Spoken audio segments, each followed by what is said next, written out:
Hello everybody, good afternoon. We are in a high fire area. This is James Gore, I'm Sonoma County Supervisor up here in North County. I have Dr. Stephanie Larson and Dr. Mike Jones, UC Cooperative Extension, county agency, but also a partnership with the state. Stephanie and Mike work on all kinds of healthy forest initiative, grazing initiatives, landowner-led efforts, and it's really good to be with you here today on Fitch Mountain. So real quickly as an intro, we are here in Fitch Mountain, high fire severity danger zone. This is a place where the state recently gave us $1 million to do vegetation management work to reduce the danger that's here, to mitigate that danger. At least 340 houses in the unincorporated area here, one road in, one road out. We've done evacuation warnings and exercises here. We've worked with a group to create a citizens organization called COPE with Priscilla Abercrombie and others to do risk reduction on their own properties. There's a lot of work being done here, but we know that more needs to be done. So the first thing I want to do is pass it over to Stephanie. Stephanie Larson, you're the Director of Cooperative Extension. You've been battling this for a long time, how to work with landowners to do what's right on their landscape, not just to do reduce risk, but to get good habitat and other things. So the first thing here is that we got a landscape here that was really overgrown as of a month ago, and it looks a lot different. So what happened? So what happened is that we were able to bring in a grazing animal. So what we decided to do is we brought in goats and sheep to intentionally graze areas throughout Fitch Mountain through a high intensity, short duration. So what that meant is we bring in high numbers of goats and they're being herded around the mountain. They're surrounded by an electric fence to keep them in a certain area. They're there for a short period of time and then they're moved around. And the nice thing about that is that they're well managed. And so if there's areas of sensitivity, like if there's bird nesting areas or there's endangered species, we can move our fence around them so that the goats don't graze those. So what they've done is they've reduced the fuels that were here. So they've managed the lower shrub, the vegetation there. And what they also did was kind of that added benefit. They worked up the soil a little bit. They put some, if you see it's kind of loose and there's a lot of thatch here as well, so when we do get rain, that the rain will soak into it. So they've opened up the soil, they've added a little bit of fertility to that. So they've done kind of two things. They've managed some vegetation, they opened up the area for fuel reduction, but they've also looked at managing the soil from a water infiltration and carbon sequestration point. Awesome. You know, you've been a big champion of us getting grazing back onto our landscapes. Just for reference, here in Sonoma County, 95% of the land in Sonoma County is privately owned, held by private entities. Very unlike if you go north of here in Mendocino County, Humboldt, Trinity, Del Norte, these other counties where you have 30, 40, up to 80 and 90% of the land is publicly owned, either by state or federal agencies, Forest Service land, Bureau of Land Management, other things like that. So it presents to us, like the reason I say that, presents a unique opportunity and a mandate that we work with private landowners to achieve conservation benefits and have these lands working appropriately. But management and risk reduction is only one part of it. So Mike, you're a registered forester. We've been having a good chat over here on the picnic table. What we're talking about is how this is not just a world where we become resilient through risk reduction. That's not resilience. Resilience is building and having a relationship with nature and a stewardship relationship that this all of a sudden becomes a healthy forest area. That we're not just trying to stop the bad, we're trying to do the good. Can you talk about what you see here outside of veg management and as a forester, what you'd like to be a part of seeing in a place like this? Yeah, I mean, first of all, I'm just really encouraged that any work at all was done around vegetation management and improving the ecosystem. It's a great start. It's a really great place to start when you're worried about fire and trying to make your communities more fire resilient. And the understory thinning and the grazing is just really powerful tools that are part of our toolbox that can help us achieve these goals. And it looks pretty good in here. The trees are relatively healthy and we're in a drought right now, and so there's a lot of stress, but I'm not seeing tons of stressed trees in here, so that's really encouraging. But it's just a start, right? This isn't the solution. I don't want us to just hyper-focus on this idea of understory thinning, shaded fuel breaks, and grazing as a means of managing the landscape. This is to reduce fire risk and improve fire safety in communities within the WUI, the wild and urban interface, and within your defensible space. But this is not the answer to our long-term sustainability and ecological management of forests and natural resources. And so I see this as a great first step, and it helps us move in that direction, right? This kind of vegetation management protects us on a yearly basis, right? This will protect us from this year's fires. You know, it will reduce that risk and hopefully make it easier that if a fire did start up here, it can be managed with suppression efforts. But this is all going to grow back, and you're going to have all this understory vegetation again after the rainy season, and you've created the risk all over again. So that's not a sustainable way to manage the forest. And it's expensive, It's right? expensive, So you don't just have gobs of money to come in and send goats or machines and masticators and other And we don't things have the every capacity. year to do that, We don't right? have the resources, the infrastructure in the county to keep treating the same areas over and over again. Now that is part of vegetation management, is repeated entries, and you're always going to have to come back and manage vegetation. That's just the nature of the game, right? These are productive systems. They grow a lot of vegetation, either in the trees and the understory. So you're always going to have to do that. But the idea would be to create a more healthy, resilient system that is more sustainable for a longer period of time until you have to come back and re-enter it. You know, it's interesting you say this because there's been like these two sides of the coin. Sometimes I have people come up and tell me, hey, you got to let me cut down all these trees on this hillside to protect an area. Like, I need to get this stuff out. Almost an old clear-cut approach. Like, I need to get rid of all this so that we don't have risk. Then on the other side, I get notes into my inbox that say, you need to pass a moratorium on tree removal here in Sonoma County. You can't cut down a single tree. And then I sit and I talk to foresters like you and others who say, you know, we really don't have a healthy forest system. So it's not about one side or the other.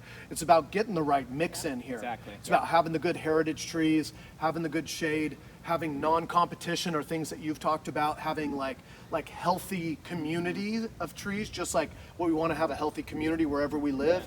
So can you talk just briefly about like what that would look like? Because there's not an ideal that you can look at this and Right. say what it is, Yeah. but there are things out here that you could see that would reduce harm, right? Yeah, so, you know, really how we got ourselves to this point is through 100 years of mismanagement of land, right? We came in and practiced some really extractive land management practices when Europeans first colonized this area. So land use management, changes in land use, expansion of the WUI, the way we've lived and developed. Climate change is a huge one that's affecting these systems. And fire suppression. There's no doubt that fire suppression has had a huge impact on what our fire And when you depth say fire ecosystem- suppression, what you mean is us not allowing fires to ever burn in areas because it's too Absolutely. dangerous. It- And by not touching it, you end up increasing the risk year after year. Absolutely. And something that could have been dealt with as a small issue is now an Right. Severity. It's really, for us, because trees live on a different time scale than we do, when we look across the landscape and we see the forest, we think that it's static. That's the way it's always looked, because it's just a green wall. But that's just absolutely not true. These are very dynamic systems that are changing in ways that we can't perceive, that are changing rapidly if you were to follow and measure the changes. And so to think that, you know, removing a disturbance which has helped shape the ecosystem and has made it adapted to the climate is really essentially a failure in the way we've managed the land. Yeah. And so we've created these conditions, and And then we've put our houses in the middle of put our danger houses in the areas. middle of it. And then we want to manage all of the forests so that they don't have risk to our houses, right? exactly, Right. yeah. And we've seen this. We've seen this with the Tubbs fire. We've seen it now with the Kincaid fire, the wall bridge, the glass. I mean, Right. we can add all this, and this isn't going to stop, right? No. Because we're in this mix, in this volatile cycle. So one of the things that I want to tell folks and let you guys get a final word on is what we were talking about today is really what we need to do is not just have a vegetation management program, like a risk reduction program. Some people call them risk reduction authorities. What we need to have is a supplemental. This needs to go into a healthy forest initiative, right? Up here in North County, you know, you think of where we're at with defending the eastern flank from the fires, shrublands, woodlands, oak, you know, woodlands, conifer forests, all this stuff that we have around here that you guys have taught us is basically, we're in an adaptive management mode right now. We're not going to be able to fix this in a year. We're not going to be able to fix it in a decade. But everything we do now is going to benefit our kids and benefit the future. So what we're talking about is creating sample plots like out there with healthy forest, with willing landowners so that we can show others, maybe creating some incentive programs, cost shares with larger landowners so that we can not only clear understory but promote healthy growth, right? Getting out the right kinds of knowledge and then going into the schools and doing a lot of education. And finally is not letting this become a political de-evolution of an issue of like, don't ever cut a tree or don't cut all the trees. Like the reality is, healthy forests. I am a passionately rational person. It seems like you guys are too. UC Cooperative Extension is our science arm, so we're using science to inform our decisions, right? Right. Any final thoughts? A final thought is that through the support from the Board of Supervisors, UC Cooperative Extension along with Pepperwood created the Wildfire Fuel Mapper. And so that's a short-term vegetation management tool that I encourage landowners to use, and that takes their parcel, if they have 3 acres or more, and helps them identify what type of fuels they are, what type of vegetation slope, different attributes of their land. That gives them a start. So they can learn about their landscape, their vegetation, and start to think about the management tools from the short-term aspect, from a fire fuel reduction. Where do they find that tool? That is at wildfirefuelmapper.org. Wildfirefuelmapper.org. Yes. Excellent. So look for that, and then we will be looking at creating a second phase where they can start to manipulate that map as they implement some of these practices that we're encouraging. Great. So whether it's prescribed burning, grazing, shaded fuel breaks, and from that, then we move into more of a resilient, long-term landscape management. Any final thoughts? Yeah, I want to make it clear that the overall goal is to create healthy forest systems and natural resource ecosystems, and to create long-term sustainability. But it's really important to remember that there's no right or wrong way to do this. There's not a set standard like this is how you do it. For example, here, there's no either you want to remove the conifer encroachment or you want to let some Doug fir stay here. There's a lot of bay. Do you want it in the bay? Do you want to plant an oak? There's no right or wrong way to do this. It really depends on the goals and objectives of the landowners and what they want their long-term habitat and the forests that they live in to look like. And so it's really, I think that's crucial because, like you said, the perception is that forest management means clear cutting or high grading or some kind of approach that isn't sustainable, and that's not at all what we're promoting. We're promoting this idea of, managing the landscape to fit your goals and objectives to create a sustainable ecosystem, and using our whole toolbox. So that means grazing or burning or some thinning, some harvesting or not harvesting at all, understory thinning, but that there's different approaches, combinations of approaches that we can all achieve this through. Yep.